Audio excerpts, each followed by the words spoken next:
तरह से एसटीटी के अभ्यर्थी लगातार सड़क पर उतर रहे हैं अपनी मांगों को लेकर, चाहे क्वालिफाइड हों चाहे वो मेरिट वाले विभाग हों। के अपर मुख्य सचिव, बीएसईबी से जो उसके जो बोर्ड के अध्यक्ष हैं, दोनों के साथ नाइंसाफी हुआ है। योग्यता परीक्षा थी, तो किस योग्यता परीक्षा में, चूंकि सरकार ने 12 मार्च को कहा था कि आप सबकी नौकरी पक्की समझी जाए। नमस्कार, आदाब, सत श्री अकाल। लाइव नेशन 7 में आपका स्वागत है। मैं शादाब मलिक। अगर अभी तक आप लोगों ने हमारे चैनल को सब्सक्राइब नहीं किया है तो ज़रूर सब्सक्राइब कर लें। बिहार में शायद कोई एक ऐसा दिन नहीं जिस दिन छात्र सड़क पर ना उतरते हों, आंदोलन ना करते हों और मुद्दा वही रोजगार का रहता है। कई बार एसटीईटी के अभ्यर्थियों ने लगातार आंदोलन किया, चाहे वो क्वालिफाइड एसटीईटी अभ्यर्थी हों चाहे फिर वो मेरिट वाले अभ्यर्थी हों, और हाल में भी ऐसा ही हुआ और पुलिस ने भी उन पर लाठियां चटकाई। इस मुद्दे पर बात करेंगे। हमारे साथ मौजूद हैं संदीप सौरभ। लाइव नेशन 7 में आपका स्वागत है। बहुत बहुत शुक्रिया। संदीप, जिस तरह से एसटीईटी के अभ्यर्थी लगातार सड़क पर उतर रहे हैं अपनी मांगों को लेकर, चाहे क्वालिफाइड हों चाहे वो मेरिट वाले हों, उन पर पुलिस की लाठियां चलती हैं, मगर आवाज़ सरकार तक ऐसा लगता है जैसे पहुंचती नहीं।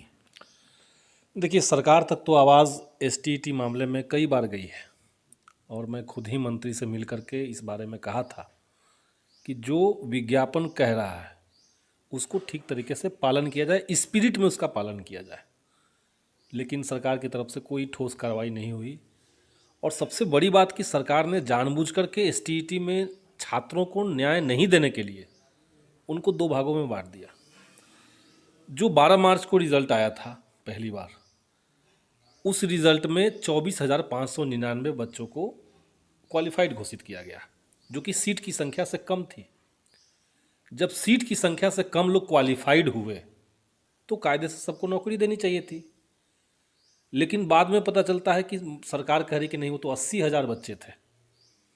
तो शिक्षा विभाग के अपर मुख्य सचिव, बीएसईबी से जो उसके जो बोर्ड के अध्यक्ष हैं, वो खुद स्वयं शिक्षा मंत्री, ये सब लोग मिलकर के इतनी बार गलतियां इन लोगों ने की है। 12 मार्च को कुछ और रिज़ल्ट आता है, 21 जून को जो रिज़ल्ट आता है उसमें मेरिट का लिस्ट बनता है, 26 जून को आता है कि नहीं, मेरिट और नॉन मेरिट का कोई डिफरेंस ही नहीं है, 30 जून को आता है कि टोटल इतने नंबर थे। फिर बाद में सरकार कह रही कि नहीं, हमारे पास कोई आंकड़ा नहीं कितने बच्चे सफल हुए हैं, कितने बच्चे क्वालिफाइड हैं। तो असल में सरकार इस पूरी बहाली में छात्रों के साथ सिर्फ खिलवाड़ कर रही है और दोनों के साथ नाइंसाफ़ी हुआ है। जो मेरिट लिस्ट में अभ्यर्थी हैं उनका कहना बिल्कुल सही है कि आपने कहा था कि ये पहले की किसी भी बहाली से अलग है, ये कॉम्पिटिटिव नेचर का है। कोर्ट में एफिडेविट इस तरह का डाला गया था। तो जब सारी बातें ये कह रही है कि ये एक प्रतियोगी परीक्षा थी, ठीक बात है, स्टेट का फुल फॉर्म में एलिजिबिलिटी टेस्ट होता है, लेकिन ये विज्ञापन में लिखा होना चाहिए था। तो विज्ञापन में आपने कहा, अगर वो ये कोई योग्यता परीक्षा थी तो किस योग्यता परीक्षा में सीट की संख्या अनाउंस होता है? जैसे ही आपने सीट की संख्या अनाउंस कर दिया और ये कहा कि सीट के बराबर ही मेधा सूची हम जारी करेंगे, कंपटीशन हो गया। हाँ, तो ये कंपटीशन हो गया। तो कायदे से एसटीईटी में जो मेरिट लिस्ट में आए हुए बच्चे हैं उनकी ये मांग सही है कि जो पास किए हैं उन सबको जॉब दिया जाए, उन सबको नौकरी दी जाए।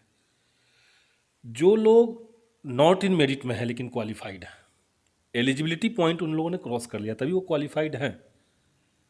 चूंकि सरकार ने 12 मार्च को कहा था कि आप सबकी नौकरी पक्की समझी जाए, तो शिक्षा मंत्री अगर ये बात कह रहे हैं, अपर मुख्य सचिव अगर ये बात कह रहे हैं, बिहार के तमाम मीडिया के सामने अगर ये बात कही जा रही है, अगले दिन के हर अखबार में जनता ने पढ़ा, तो इस बात का एक वजन होना चाहिए। ये सरकार खिलवाड़ इस तरीके से नहीं कर सकती है। हाल फिलहाल में हम देख रहे हैं कि सरकार करे कि सब लोग नियोजन में जाकर दौड़िए और मेरिट नॉन मेरिट का कोई मतलब नहीं हुआ। अभी जो सर्टिफिकेट जारी किया गया सरकार की तरफ से, उसमें नॉट इन मेरिट देने की क्या ज़रूरत थी? आपको अगर आपकी मंशा अगर सही थी तो नॉट इन मेरिट देने की क्या ज़रूरत थी? असल में सरकार ये तो आप एक तरह से डायरेक्टली फेल कर रहे हैं। तो सर्टिफिकेट इस तरह का देने का क्या तुक है? आप कह रहे हैं कि आप जाइए, मतलब एक ही बहाली के लिए आप समझिए, नियोजन इकाई तो खुद ही मेरिट बनाएगी। तो जब नियोजन इकाई मेरिट बना रही है, आपने खुद एक मेरिट लिस्ट बना दिया कि ये लोग मेरिट में हैं, ये लोग मेरिट से बाहर वाले लोग हैं। तो जो लोग मेरिट से बाहर वाले लोग हैं, अगर उनको मान लिया नियोजन इकाई में नहीं होता है जॉब, तो उस सर्टिफिकेट को ले जा करके क्या वो किसी प्राइवेट स्कूल में भी जॉब कर पाएंगे? बिल्कुल नहीं। आपने लिख दिया कि मेरिट में नहीं है और पीछे लिखा हुआ है कि ये जो सब्जेक्ट वाइज मेरिट बना है उसका ये मतलब है कि इसमें वो नहीं है। नहीं। तो ये सरकार जो है अभ्यर्थियों के साथ बहुत क्रूर मजाक कर रही है। और सही मांग सही तर्क के साथ अगर अभ्यर्थी शिक्षा मंत्री के पास ले जाते हैं, शिक्षा विभाग के किसी अधिकारी के पास ले जाते हैं, तो किसी की बात सुनी नहीं जा रही है, कोई तर्क पे बात ही नहीं हो रहा है। सरकार जो है उसने विभाग को पूरी तरीके से जिलेबी विभाग बना दिया है। गोल गोल बातें वहाँ पे सिर्फ हो रही है, कोई कॉन्क्रीट बात, तर्क पे बात नहीं हो रही है। और इसलिए हमने जब पिछले बार मानसून सत्र में एक सरकार को लेटर दिया था, सरकार विधानसभा में हमने सवाल पूछा था और उसका जवाब गलत दिया गया है, सदन को गुमराह करने वाला दिया गया है। और इस बार हमने फिर से एक विशेषाधिकार उल्लंघन का एक आवेदन जमा किया है बजट सेशन में, और सचिव को मैंने एक लेटर दिया है और हमने कहा है कि सरकार कहाँ कहाँ झूठ बोल रही है। सरकार का वक्तव्य का ये सेंटेंस है, फैक्ट ये है, प्रूफ ये है, पूरा डिटेल हमने एक एक चीज़ का दे दिया है। और हमने वही मांग दोहराया है कि दोनों ही जो बच्चे हैं जो स्टेट के मेरिट लिस्ट में हैं उनको तो आप डायरेक्ट ज्वाइनिंग दीजिए। जो नॉट इन मेरिट हैं, चूँकि उनको आपने कहा है और गलती आपकी है, तो खामियाजा वो न भुगते। कई सारे नॉट इन मेरिट लिस्ट में जो नौजवान हैं जिनको जब सरकार ने कह दिया कि भाई आपकी नौकरी पक्की समझी जा रही है, तो वो पहले के काम काज छोड़ करके आ गए। उनको लगा कि अब तो ज्वाइनिंग होने जा रही है, सीट से कम संख्या में लोग क्वालिफाइड किए हैं, तो उसका खामियाजा छात्र न भुगते। और इसीलिए जो भी सीटें पहले से बची हुई हैं, बिहार गजट के अनुसार जितने सीटें और निकल रही हैं, गजट में सरकार ने जो क्राइटेरिया बनाया है कि इस डिपार्टमेंट के इतने टीचर्स मिनिमम हर स्कूल में होने चाहिए, तो उसको जोड़ करके अगर सरकार एक फ्रेश रिक्तियाँ लेके आए तो मेरे ख्याल से सब लोगों की ज्वाइनिंग भी हो जाएगी और स्टेट के अभ्यर्थियों के साथ मजाक होना भी बंद होगा और बच्चों को शिक्षक मिल सकेगा। इसीलिए अभी भी हम यही बात कह रहे हैं सरकार से कि आप अगर 20 गलती कर चुके हैं तो उस गलती का खामियाजा छात्रों को मत भुगतने दीजिए, आप खुद अपने में सुधार कीजिए। और सीट जो है, चूँकि आपके पास सीटों की कमी नहीं है, बिहार में 3.25 लाख टीचर्स के पोस्ट खाली हैं, तो जब 3.25 लाख सीट खाली हैं, आपने 37,000 बहाली निकाली है। इस बहाली को आप जब चाहेंगे जब 60-70 हज़ार करके ले जाएंगे, 60-70 हज़ार में टोटल बच्चे हो जाएंगे, उसमें पास सब लोग का जॉब हो जाएगा।